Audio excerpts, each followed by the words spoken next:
18 horas, 6 de la tarde, 45 minutos y el tiempo de la música de momento termina. A las 7 tendremos información y hasta ese momento nos proponemos estar hablando. En fin, haremos alguna que otra pausa con el fin de que nuestros oyentes no se cansen en demasía, pero pienso yo que nuestra tertulia literaria de hoy va a ser sabrosa porque tenemos el estudio lleno de gente y porque, en fin, a uno le causa un enorme placer el recordar que hace poco tiempo, porque no hace mucho que empezamos las tertulias, y no podíamos imaginar que en un momento determinado pues tuviésemos el estudio como lo tenemos ahora mismo. Sí, aproximadamente. Victorino, buenas tardes. Buenas tardes, como siempre. Reemprendemos las actividades. Las reemprendemos otra vez. Y están con nosotros también Miguel Espinosa, que es el autor de La Tríbada Falsaria, con el que vamos a hablar inmediatamente a modo de tertulia, y también está con nosotros Javier Ballesta. ¿Qué tal, Javier? Buenas tardes. De la revista Azahara, que nos hemos enterado, nos ha dicho un pajarito de que va a desaparecer. Tristemente. Victorino. Bueno, a mí nada, simplemente introducir un poco y en este caso esta tarde pues permanecer como coanfitrión nada más. Preferible que hablen ellos porque son los protagonistas en este caso. Simplemente decir dos cosas para empezar. Una, lo que acabo de decir de la tristeza que produce que desaparezca una revista, sí parece que va a ser así y ahora Javier nos informará con más detalle.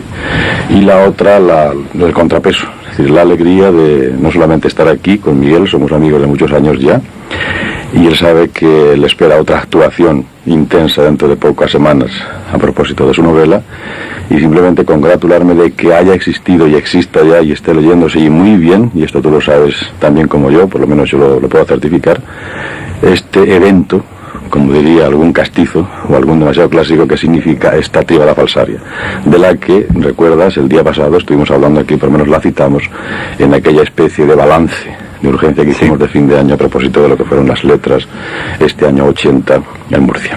Por mí. Y se puede decir que a partir de ese momento nos propusimos el localizar a Miguel.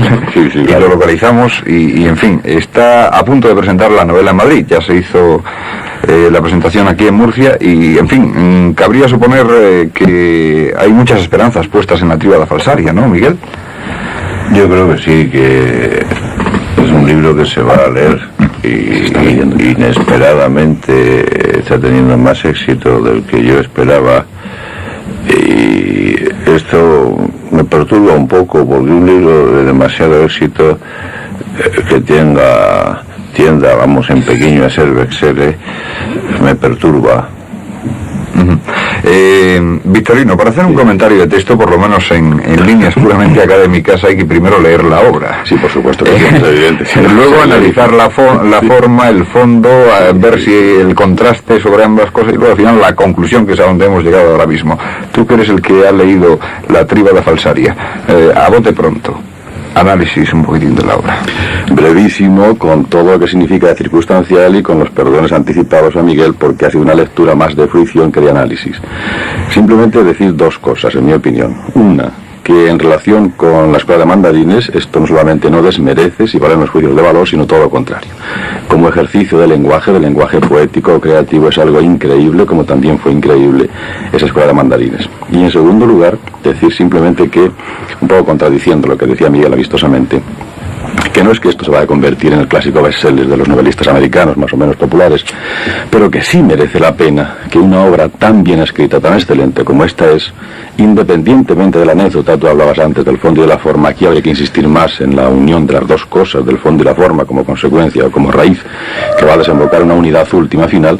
Esta obra se está convirtiendo ya a los niveles de gran literatura en un auténtico bestseller, entre comillas, afortunadamente. Porque no hay por qué limitarse siempre, aunque te perturbe un poco. No hay por qué limitarse al hecho de que una gran novela, una gran obra, un gran libro de poemas, por ejemplo, por el hecho de ser excelente, tenga que estar reducido a unas minorías, a las clásicas minorías de siempre, que por otra parte la están esperando continuamente. Así que en este sentido yo creo que es una novela tan de ámbito amplio, tan poco reducida en cuanto a minorías ya iniciadas, que afortunadamente, repito, ya se está convirtiendo en un bestseller, vuelvo a repetir un poco entre comillas, de que se está vendiendo mucho y sobre todo se está leyendo bien. Esto es lo importante.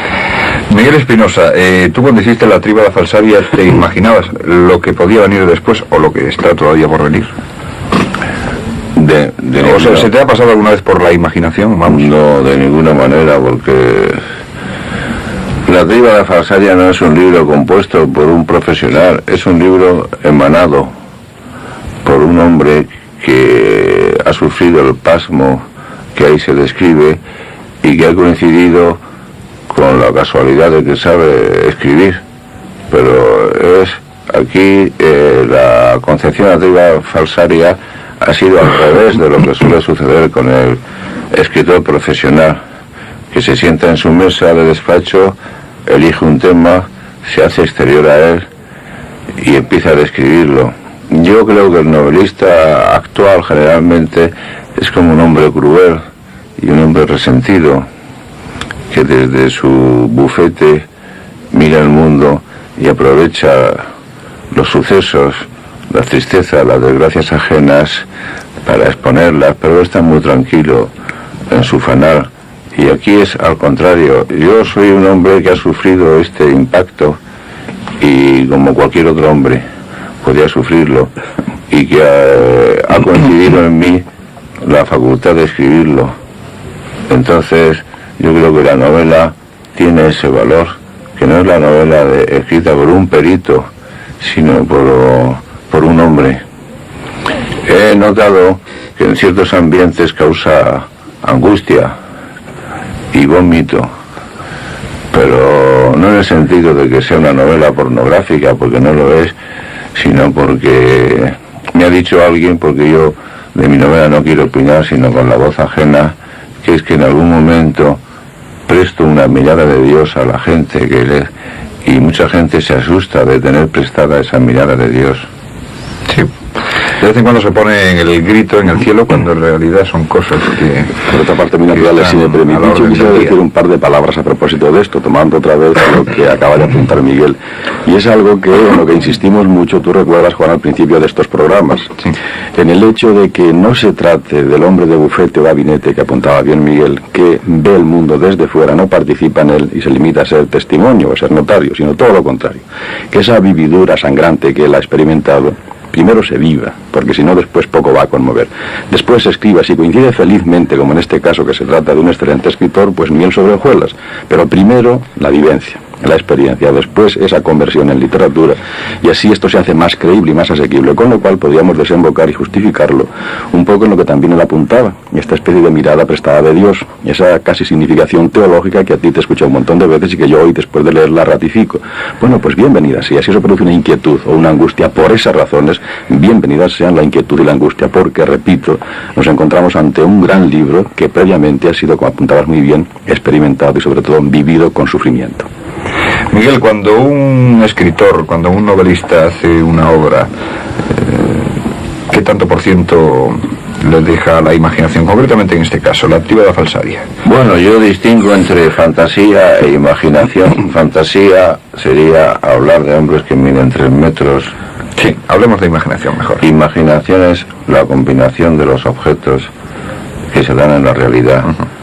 Y aquí todo es imaginación, pero sin embargo todo es real, porque así como se ha definido, me parece que Bergson, la inteligencia como la capacidad de componer y descomponer dentro de un todo, la imaginación sería también la capacidad de componer y descomponer sucesos y realidades dentro de un todo. La Tríbada falsaria es absolutamente real.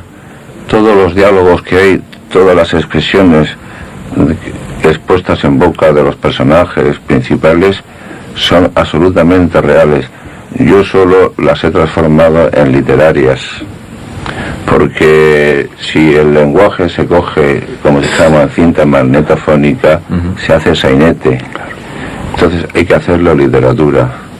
Un fontanero no puede hablar en un libro como hablan los fontaneros. Hay que hacerlo hablar literariamente, pero sin embargo que diga lo que de verdad dicen los fontaneros, aunque no el lenguaje de fontanero, para evitar el sainete. Con la Tríbada falsaria me ha ocurrido una cosa curiosa y que quiero contar, y es que hace apenas un mes que está publicada y ya me han llamado por teléfono 15 mujeres creyéndose que ellas son Damiana, el personaje de la Tríbada, y paradójicamente de las 15, casi 12 estaban muy contentas de serlo. Es curioso.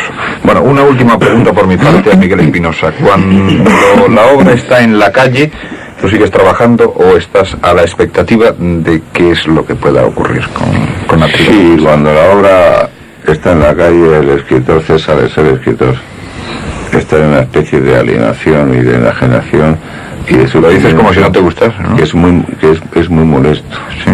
Porque entonces el escritor, que quiero decírselo a Victorino porque a ver si lo acepta, el escritor es un creador escondido, un pequeño deus esconditus, y en cuanto sale su libro se desesconde, y entonces no quiere ser eso. Eso tiene un nombre. Por supuesto que sí, claro que te lo acepto plenamente. Es que además debe ser así, entiendo yo. Porque si ahora recordamos los dos ejemplos clásicos, el del arcipreste por un lado y el del infante Juan Manuel por otro, pues pienso que ahí encajarías un poco, mucho más en el arcipreste. Es decir, él piensa, bueno, ya está la obra escrita, se ha liberado de mí, yo me he liberado de ella, ahí está. Pero bueno, esto se dice. Lo que pasa es que no conocemos qué es lo que pasó después.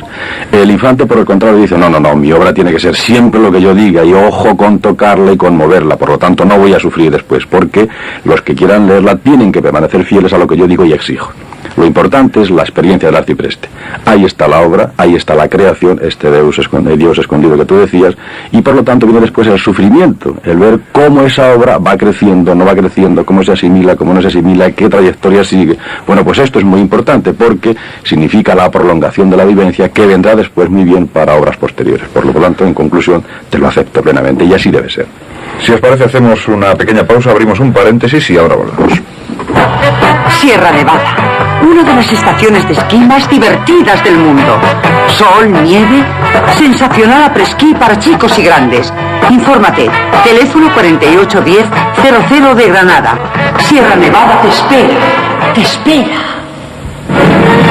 En Simar, rebajas. En Simark, liquidación. Rebajas en Simar. Grandes rebajas en Simark. Venga y asómbrase de nuestros precios. Simark, Alcantarilla y Simark 2 en Cejín. Abierto sábados tarde. Simark. Ya está el lío en Establecimientos Calatayud. Durante unos días para los reyes que llegaron tarde tenemos una grandiosa liquidación de juguetes. Calatayud, la tienda de todos. Seguimos adelante. Son las 6 de la tarde, 57 minutos. Tenemos 3 para llegar al final. Vamos a ver si en un maratón auténticamente rápido podemos atar cabos. Miguel Espinosa, no quiero que te quedes con la palabra. Yo quiero concluir simplemente sobre lo que ha dicho Victorino y aseverar lo que él dice y confirmarlo y agregar que la Tríada Falsaria, una vez publicada, me produce dos clases de sufrimientos inmensos. Y uno es constatar que se convierte en algo objetivo, que la gente, y que pertenece ya a la gente, al grupo. Es un sufrimiento muy gozoso porque la Tríada yo quiero que fuera un mito.